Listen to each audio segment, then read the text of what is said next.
Hello everyone and welcome to the channel. आज इस video में मैं आपको कंप्लीट एयर प्रीलिम्स का एग्जाम एनालिसिस और एक्सपेक्टेड कट ऑफ बताऊंगी। तो बने रहिए वीडियो में एंड तक। अगर बात की जाए टोटल वैकेंसीज़ की तो वो तो लास्ट ईयर से कम है, बट हाँ आप सभी को पता है लास्ट तक जाते जाते वैकेंसीज बढ़ जाती हैं, तो आप इस बार भी वो एक्सपेक्ट कर सकते हैं। बट हाँ ये नहीं कह सकते कि वो प्रीलिम्स के रिजल्ट के बाद बढ़ेंगी या मेंस के रिजल्ट के बाद बढ़ेंगी, बट हाँ बढ़ेंगी, that is for sure. Exam level की बात की जाए तो मोर और लेस सेम था, लेकिन हाँ इंग्लिश लेंदियर साइड पे थी, क्योंकि इस बार जो फिलर्स आते हैं, एक पैराग्राफ दिया जाता है उसके अंदर 5 फिलर्स दे दिए जाते थे, तो वो कनेक्ट करने में ईजी रहता था। बट इस बार वो फिलर्स नहीं आए। दो पजल आए और सॉरी, दो पजल नहीं, दो कॉम्प्रीहेंशन की मैं बात कर रही हूँ, तो आरसी आए, वो भी काफ़ी बड़े थे। और प्लस उसमें अगर 5 क्वेश्चन हैं तो 3 क्वेश्चंस तो इजी थे, बट दो स्टेटमेंट बेस्ड थे कंप्लीट, और वो स्टेटमेंट आपको पैराग्राफ से मैच करना था। तो हर बार क्या होता था, एक कॉम्प्रिहेंशन या दो कॉम्प्रिहेंशन में एक या तो ऐसे क्वेश्चन होते थे जो कंप्लीट स्टेटमेंट पे बेस्ड हों, बट इस बार ऐसे दोनों जो आरसी आए थे दोनों में दो दो क्वेश्चन ऑलमोस्ट ऐसे थे। तो आप इंग्लिश कह सकते हो लेंदी थी। पजल आप कह सकते हो कि ट्रिकी आई है इस बार रीजनिंग में, क्योंकि एक तो दो वेरिएबल बेस्ड जो पजल्स थी वो काफ़ी घुमा घुमा के पूछी गई थी।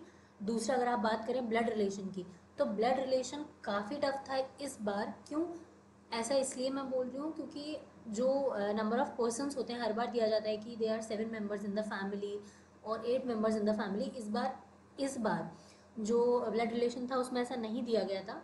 और वो जो 2 दिन पजल थी वो भी टफ थी, हाँ, लेकिन कुछ पजल्स काफ़ी इजी थी जो सिंगल वेरिएबल बेस्ड थी, जैसे जो लाइन वेरिएबल थी, जो लाइन बेस्ड थी वो भी इजी थी। बट हाँ ऑन एन एवरेज रीजनिंग पिछले बार से थोड़ी सी टफर साइड पे आप कह सकते हो, बट मैथ्स के लिए आप ऐसा नहीं कह सकते।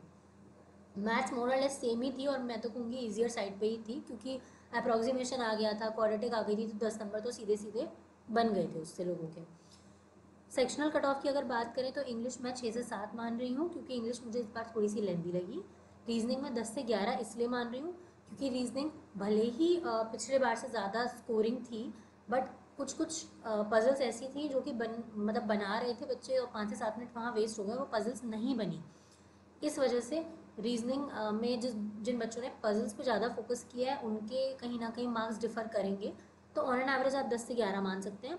मैथ्स में मैंने जैसा कि बताया थोड़ी सी ईजियर साइड पे आई थी डेफिनेटली, क्योंकि लास्ट ईयर बच्चों के 10 से 12 भी अटेम्प्ट नहीं हो रहे थे, और इस बार काफ़ी बच्चों से जिनसे मेरी बात हुई, काफ़ी बच्चे 20-22 प्लस करके आए हैं मैथ्स में।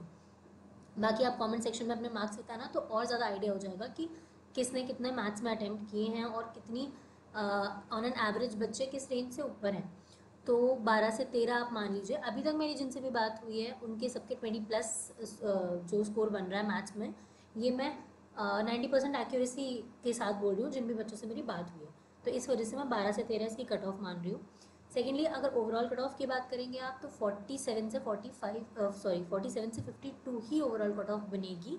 ऐसा इसलिए क्योंकि लास्ट ईयर वैकेंसीज भले ही ज़्यादा थी, बट काफ़ी लोगों का ये कहना है कि आईबीपीएस ने एक गलती कर दी थी, उसने सोचा था कि बाद में वैकेंसीज नहीं बढ़ेंगी। इस वजह से उसने जो रिपोर्टेड नंबर ऑफ़ वैकेंसीज थी उसको मानकर उन्होंने जो प्रीलिम्स की कट ऑफ बनाई थी वो बनाई। उसके बाद मेंस की कट ऑफ कम करनी पड़ी उन्हें, क्योंकि बच्चे नहीं बच रहे थे। बट मेरा ऐसा मानना नहीं है। अगर मेंस की कट ऑफ उन्होंने कम करी थी तो फाइनल जो ओवरऑल कट ऑफ बनती है फाइनल में आफ्टर इंटरव्यू, वो जनरल की मैं बात कर रही हूँ, वो 60 प्लस नहीं बनती अगर बच्चे मेंस में कम होते तो। उन्होंने मेंस की कट ऑफ सिर्फ और सिर्फ इसलिए कम करी थी ताकि इंटरव्यू पे उन्हें एक सीट में कम से कम 3 से 4 बच्चे मिल पाएँ, क्योंकि कंपटीशन उन्हें एवरेज रखना था। ठीक है, चलो ये भी मान सकते हैं, लेकिन अगर ये भी हम माने कि उनकी ये गलती नहीं थी, उन्होंने करंट रिपोर्टेड वैकेंसीज के बेसिस पे दिया, तो अगर करंट रिपोर्टेड वैकेंसीज के बेसिस पे उन्होंने प्रीलिम्स की कट ऑफ डिसाइड करी है, और वो जो कि 50-51 जो भी इस बार जाएगी, वो अगर करंट रिपोर्टेड वैकेंसीज के हिसाब से जाएगी तो भी 52 से ज़्यादा मुझे नहीं लगता कि मतलब जो कट ऑफ है वो आएगी। बट हाँ अगर आप बात करेंगे कि अगर वो ये सोच के करें कि कल को वैकेंसीज बढ़ जाएंगी फिर हमारे पास बच्चे नहीं बचेंगे, या ऐसा कुछ अगर उनका कॉन्सेप्ट रहा था, तो भी पेपर पिछले बार से थोड़ा सा इजियर साइड पे ही था, इसलिए बच्चों के अटेम्प्ट्स इस बार ज़्यादा भी रहे हैं। और पिछली बार जो प्रीलिम्स के बाद बच्चों को धक्का लगा था वो सोच के तो हर किसी ने तैयारी इस बार काफ़ी अच्छी करी थी। इस वजह से आप जिससे भी मेरी बात हुई है उन सारे के सारे बच्चों के अटेम्प्ट्स काफ़ी अच्छे रहे हैं। रीजनिंग में भी बच्चों ने 20+ किए हैं, मैथ्स में भी, इंग्लिश में हालांकि थोड़ा सा डाइसी हो जाता है मैटर क्योंकि नहीं पता होता, काफ़ी बच्चे तुक्के भी लगाते हैं।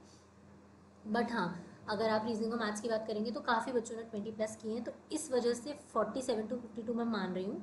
52 से ऊपर मुझे नहीं लगता जाएगी, मतलब मुझे बिल्कुल चांसेस नहीं लगते हैं। और 47 की अगर बात करें तो 45 से अगर आप कहें तो नीचे मुझे लगता नहीं है जाएगी। बट हाँ, अगर वो फाइनल के हिसाब से देखेंगे कि उतनी वैकेंसीज हैं अभी और वो बढ़ सकती हैं, तो उस बेसिस पे वो शायद कम कर दें, बट मेरे अकॉर्डिंग नहीं जा सकती। बाकी देखो, आप सभी जानते हो कि IBPS अनप्रिडिक्टेबल है। पिछले साल भी किसी ने भी प्रिडिक्ट नहीं किया था कि इतनी ज़्यादा, प्रिडिक्ट क्या, किसी ने सोचा भी नहीं था कि इतनी ज़्यादा कट ऑफ जाएगी, बट वो चली गई। अगर आप ओवरऑल फाइनल कट ऑफ की बात करो आफ्टर इंटरव्यू, तो हर कोई ये बोल रहा था 50-55 के अराउंड जाएगी, सबको यही लगा था, इवन मुझे भी यही लगा था। बट एकदम अनएक्सपेक्टेड कट ऑफ गई 60+, जिसकी किसी को भी उम्मीद नहीं थी। तो IBPS का दूसरा नाम ही अनप्रिडिक्शन है। और जो मेरा अपना एनालिसिस है उसके अकॉर्डिंग मैं ये कट ऑफ बता रही हूँ आपको। बाकी आप कमेंट सेक्शन में बताइएगा आपको क्या लगता है और आपके अटेम्प्ट्स कितने रहे। बाकी मैं मेंस के ऊपर भी एक वीडियो बनाऊंगी कि आपकी क्या स्ट्रैटेजी रहनी चाहिए, और मैं इसके ऊपर भी वीडियो बनाऊंगी कि आपको कौन से मॉक्स ज़्यादा बेटर रहेंगे अटेम्प्ट करना, कौन सा एकदम एग्जाम लेवल के मॉक्स होते हैं, प्लस कौन सा मटेरियल बेस्ट होता है। अगर इसके ऊपर भी आपको वीडियो चाहिए फॉर मेंस तो वो भी मैं आपको दे सकती हूँ, आप कमेंट सेक्शन में बताइएगा। और प्लस मैं इंटरव्यू के लिए भी कुछ कुछ चीज़ें आपको देती रहूँगी चैनल के थ्रू, तो प्लीज़ मेरे चैनल को फॉलो करिए, लाइक शेयर सब्सक्राइब करना मत भूलना। Thank you.